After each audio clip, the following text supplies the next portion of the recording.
그리스도인, 크리스찬이라는 말은 그대로 그리스도의 사람 이런 뜻이죠. 그리스도께 속한 사람이고 또 그리스도가 그 안에 실제 주인으로 산다 하는 사람입니다.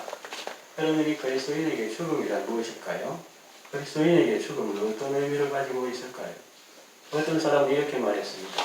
나는 인생이라는 모닥불 곁에서 잠시 불을 쬐었을 뿐 그 불이 꺼지면 언제든지 다시 여행을 떠날 준비가 되어 있다. 일리 있는 말입니다. 사람의 죽음은 육신적으로 보면 종착역처럼 보이지만은 영적으로 보면 환승역과 같습니다. 나비나 매미는 저는 어린 시절 과수원에 살았기 때문에 잘 관찰을 해봤는데 나비나 매미는 성충의 껍질을 벗고 아름다운 날개가 나와서 파르르 그래서 껍데기는 좀 우중충하고 시커멓고 얇고 그런데 그 속에 시간을 좀 이렇게 보면 아주 섬세한 그런 아름다운 날개가 이렇게 생겨가지고 파르르르 떨다가 나중에 날아가는 그런 것을 보게 됩니다. 사람의 육신은 노화와 질병으로 인해 쭈그러지고 일그러질지라도 그 속에 숨어있던 사랑과 믿음과 소망은 아름다운 날개가 되어 우리를 하나님 앞으로 날아갈 것입니다. 그것은 이해하기 쉽게 문학적으로 표현했습니다. 성경적으로 말하면 주님 오실 때 이미 죽었던 사람은 신령한 몸으로 부활할 것이고 그때까지 살아있는 사람은 신령한 몸으로 호련히 변화할 것입니다. 사람이 왜 죽음을 두려워할까 생각해 봤는데 그것은 아무래도 죄와 연관이 있는 것 같습니다. 죄의 값은 사망이기 때문에 예수님의 대속의 공로를 입지 못한 사람은 죄의 대가를 누가 대신해 주는 것이 아니고 고스란히 자기가 다 지불해야 합니다. 그래서 멸망하게 되고 고통당하게 되죠. 그러나 예수 그리스도의 믿음으로 죄의 사함을 받은 그리스도인은 죽음이 형벌이 아니라 그에게 자기가 사는 것이 아니고 그리스도께서 자기 안에 사시기 때문에 죽음조차도 자기에게 유익이 되고 때로는 선물이 되는 것입니다. 죄의 대가인 죽음과 형벌은 예수님이 이미 다 받으셨기 때문입니다. 여기는 우리는 누구나 다 예외 없이 죽습니다. 약간의 차이는 있어도 언젠가는 다 죽습니다. 그러므로 분주하게 살다가 평강 없이 죽는 것보다는 죽음에 대한 올바른 지식을 가지고 그 죽음을 잘 맞이하는 것이 지혜로운 자세와 태도 아니겠습니까? 그래서 요즘 말하는 well living, 잘 사는 것도 중요하지만 well dying, 잘 죽는 것도 중요합니다. 쓸데없는 불안과 두려움에 빠지지 않고 천국 소망을 품고 평안하게 맞이하면 좋겠죠. 자, 그렇다면 이제부터 그리스도인에게 있어서 죽음이란 어떤 것인지 성경 말씀을 통해서 살펴보겠습니다. 첫째는 자유로움의 의미가 있습니다. 예수님이 탄생하셨을 당시 예루살렘에 시므온이라는 분이 있었습니다. 이분은 의롭고 경건해서 이스라엘의 위로를 기다리는 분이셨고 성령님이 그에게 계셨습니다. 그는 성령의 지시를 받았습니다. 어떤 지시를 받았느냐 하면은 너는 하나님의 그리스도를 보기 전에는 죽지 아니하리라 하는 그런 지시를 받았어요. 그래서 그때까지 살아 계셨죠. 어느 날 성령의 감동으로 성전에 들어갔습니다. 마침 요셉과 마리아가 율법의 관리를 행하고자 하여 아기 예수님을 데리고 왔습니다. 시몬 할아버지는 아기 예수님을 안고 하나님을 찬송하며 말했습니다. 주제여, 이제는 말씀하신 대로 종을 평안히 놓아주십니다. 그랬어요. 이 말 속에는 어떤 자유와 감사가 느껴집니다. 밤에 보초를 성실히 쓴 용사가 다음 보초와 교대하며 느끼는 홀가분함 같은 것도 있습니다. 사람들은 이렇게 생각할까요? 죽음이 다가왔을 때 임종의 순간에 주제여, 이제는 저를 평안히 놓아주십니다. 이렇게 할까요? 아닌 것 같습니다. 보통은 이분과 반대로 생각하죠. 지금 살아있을 때가 참 자유로울 때고 죽음을 억지로 끌려가는 느낌이라고 할까요? 그래서 무섭고 억울하고 왜 많은 사람들 중에서 하필 나냐고 따지기도 하는 것입니다. 대주제여 하나님, 이제는 저를 평안히 놓아주십니다. 이렇게 말하는 이 평안함과 자유로움은 누구나 다 가질 수 있는 것은 아닐 것입니다. 그것은 평생 하나님의 뜻 안에서 성실하게 산 사람이 누리는 특권이라고 할 수 있습니다. 스데반 집사님을 보십시오. 자기를 향하여 비난하며 돌을 던지는 사람들에게 그 돌을 맞아 죽어가면서도 마음은 한없이 평안하고 얼굴은 천사와 같았습니다.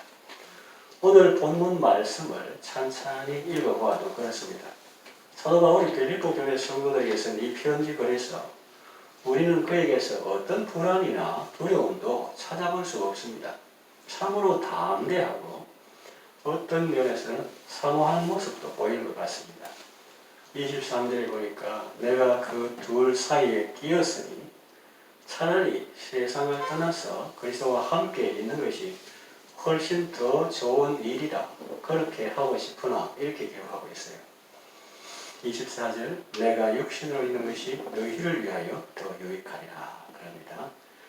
개인적으로는 주님 곁에 가고 싶지만 그러나 교회의 공동체 유익을 위해서 육신으로 있는 것이 좋다 하고 말하고 있는 거죠. 그래서 자기 자신의 죽은 문제보다 교회 공동체 유익을 먼저 생각하고 있습니다. 그리고 살든지 죽든지 내게 관심이 있는 것이 아니라 그리스도가 존귀하게 되는 데에 관심이 있습니다. 이것이야말로 참 그리스도인의 모습이 아니겠습니까? 그리스도인은 말 그대로 그 삶의 중심이 그리스도이기 때문에 죽음 앞에서도 놀라거나 당황하거나 두려워하지 않고 죽음도 유익이 되게 하시는 하나님의 은혜 때문에 오히려 감사하는 것입니다. 그리스도인에게 있어서 죽음은 자유로움의 의미가 있습니다. 둘째는 의로움의 의미가 있습니다. 바울은 이렇게 말했습니다. 디모데후서 4장 6절에서 8절 전제와 같이 벌써 내가 부어지고 있는데 이 전제는 제사 지낼 때 음료수 제물을 말합니다. 전제와 같이 내가 벌써 부어지고 나의 떠날 시각이 가까웠다. 나는 선한 싸움을 싸우고 나의 달려갈 길을 마치고 믿음을 지켰다. 이제부로는 너를 위하여 의의 멸관이 예비되었다. 주가 의로우신 재판장이 그날에 내게 주실 것이다. 그리고 내게만 아니라 주의 나타나심을 사모하는 모든 자에게도 주실 것이다. 그랬습니다.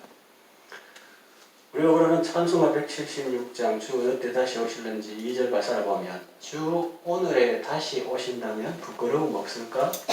잘하였다. 주님 칭찬하며 우리 맞아주실까?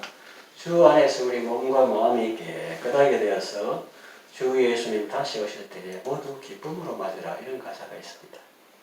성도라면 누구나 이런 마음을 가지고 있을 것입니다. 이것은 마치 군인이 군번줄 차고 있는 한 그가 외출을 하든지 외박을 하든지 휴가를 나오든지 늘 긴장 상태에 있는 것과 같습니다. 이것은 구원의 확신이 없는 것과는 다릅니다. 구원의 확신은 있습니다. 그런데 주님 앞에 설 때 혹은 주님이 오늘 오시면 부끄러움이 없을까? 주님이 잘하였다고 칭찬하시며 환영해 주실까? 라는 생각은 진실한 그리스도인이라면 누구나 할 수 있는 생각입니다. 어쩌면 오히려 매일 해야 하는 질문이라고도 할 수 있습니다. 사도 바울은 말합니다. 나는 선한 싸움을 다 싸웠다. 달려갈 길을 다 마쳤다. 믿음을 지켰다. 이제후로는 나를 위하여 의의 멸관이 준비되었다. 의로우신 재판장이 내게 주실 것이다. 내게만 아니라 주의 나타나심을 사모하는 모든 자에게도 주실 것이다. 그랬습니다. 물론 우리는 예수님을 믿음으로 너는 의롭다 하는 법정적인 선언을 받았습니다. 이것을 칭의 justification이라고 합니다. 그러나 마지막 날에 우리의 인생 여정이 끝날 때 하나님은 최종적으로 너는 의롭다고 확정해 주시고 실효적으로 그 하나님의 의를 누리게 하십니다. 마태복음 25장 21절에 그 주인이 이르되 잘하였도다 착하고 충성된 종아 내가 적은 일에 충성하였으며 내가 많은 것을 내게 맡기리니 내 주인의 즐거움에 참여할지어다 하시고 또 마태복음 25장 34절에 보면 그때 임금이 그 오른편에 있는 자들에게 이르시되 내 아버지께 복받을 자들이여 나와 창세로부터 너희를 위하여 예비된 나라를 상속받으라 하십니다. 또 베드로전서 1장 4절에 보면 섞지 않고 더럽지 않고 쇠하지 아니하는 유업을 잊게 하시나니 곧 너희를 위하여 하늘에 간직하신 것이라 했고 베드로전서 1장 7절에는 너희 믿음의 확실함은 불로 연단하여도 없어질 것보다 더 귀하여 예수 그리스도께서 나타나실 때에 칭찬과 영광과 존귀를 얻게 할 것이니라 했습니다. 그래서 그리스도인에게 있어서 죽음은 의로움의 의미가 있습니다. 셋째로 복됨입니다. 하나님은 성도의 죽음을 귀하게 보십니다. 시편 116편 15절에 그의 경건한 자들의 죽음은 여호와께서 보시기에 귀중한 것이로다. 이 한글에 성도의 죽는 것을 여호와께서 귀중히 보시는도다. 안내설 곁에 많이 있습니다. 거룩하게 되는 과정을 다 통과했으니까 하나님이 귀중하게 보시는 겁니다. 명문대학교 졸업식은 축제 속에 성대하게 치러집니다. 다 그런 과정을 거쳐서 그렇지만 명문대학교답게 한 과목 한 과목 학점 받는 것이 얼마나 어렵습니까? 혹독한 과정이죠. 실습도 하고 공동과제도 하고 그런데 그 이수해야 할 졸업 학점을 다 이수했다고 학교에서 인정해 주시고 이제 졸업하게 하니까 그 졸업식이 그 사람들에게는 축제와 같은 거죠. 성도가 이 땅에서의 훈련 과정을 다 마치고 죽음이라는 문을 통과해서 하늘로 입성하는 날은 천군 천사들이 환호하며 그들이 우리의 이름을 연호하는 감격스러운 날입니다. 그러므로 성도는 죽음을 두려워할 이유가 없습니다. 심판의 날이 다가올수록 오히려 더 기뻐합니다. 그래서 복음인 거죠. 요한계시록 14장 13절에 또 내가 들으니 하늘에서 음성이 나서 이르되 기록하라. 지금 이후로 주 안에서 죽는 자들은 복이 있도다. 하심에 성령이 이르시되 그러하다. 그들의 수고를 거치고 쉬리니 이는 그들의 행한 일이 따름이라 하시더라. 그랬어요. 세상적으로는 뭐 한 일이 없는 것 같지요. 우리 교회 가끔 나오는 베테랑 한재현 성도님 형님, 한수현 성도님 결혼도 뭐 평생 베테랑가 마지막에 예수님을 영접하고 제가 교회 못 오니까 병실에 방문해서 이 말씀이었습니다. 지금 주 안에서 죽는 자들은 복이 있습니다. 예수님 영접 기도하고 하고 그랬는데 우리는 거기서 비로소 완전한 삶을 쉼을 릴렉스, 쉼을 안식을 누리게 되는 것입니다. 하나님께서 모든 눈물을 우리 눈에서 닦아주십니다. 다시는 사망이 없습니다. 요한계시록에 나오는 그대로 애통하는 것이나 곡하는 것이나 아픈 것이 다시 있지 않습니다. 그러므로 성도에게 있어서 죽음은 두려움의 대상이 아닙니다. 예를 들어서 말년 병장이 군대에 제대하는데 그 병장이 제대하는 그 병장을 보고 남아있는 상병, 이병, 일병, 훈병 이런 사람들이 그 제대 병장 보고 불쌍하다고 우는 거 봤습니까? 아이고 우리 고참님 나가서 너무 안 됐다 그런 거 봤습니까? 오히려 나가는 사람이 남아있는 사람 보고 불쌍하다고 말하죠. 또 장례식장에 가면 죽은 사람이 불쌍하다고 우는 경우가 거기 있습니다. 그러나 사실 불쌍한 사람은 아직 남아있는 사람들일 수 있습니다. 영광스럽게 사명다하고 부름받은 성도가 만일에 말을 할 수 있다면 이렇게 말을 할 것입니다.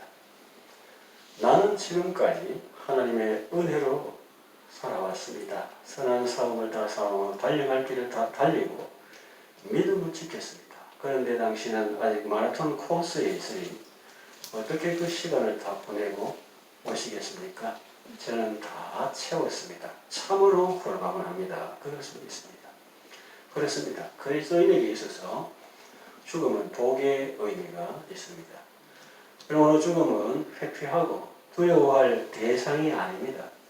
그렇다고 스스로 죽음을 자초하는 일을 해서도 안 됩니다. 하나님께서 주신 생명을 소중히 여기고 끝까지 아름답게 살아야 되지만 그런데 그때가 왔을 때 두려워할 것도 아니라는 거죠. 죽음은 담담하게 받아들여야 할 사실입니다.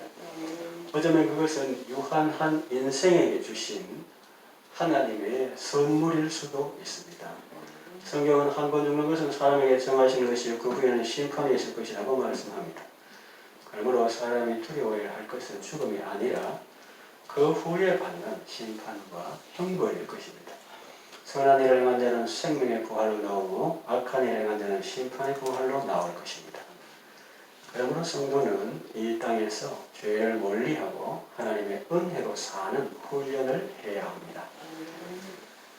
이 말 성도에 있어서 죽음은 자유로움이요 참된 쉼을 얻는 것이요 의의 멸관을 받는 것이고 복을 받는 것입니다. 사망 권세를 이기시고 부활하신 예수님이 성령으로 우리와 함께 하십니다. 하늘과 땅의 모든 권세를 가지고 우리가 세상 사는 모든 날 동안 우리와 함께 하시며 우리를 도와주십니다. 예수님과 함께 매일 기쁨과 평강과 감사의 삶을 살아가시길 바랍니다.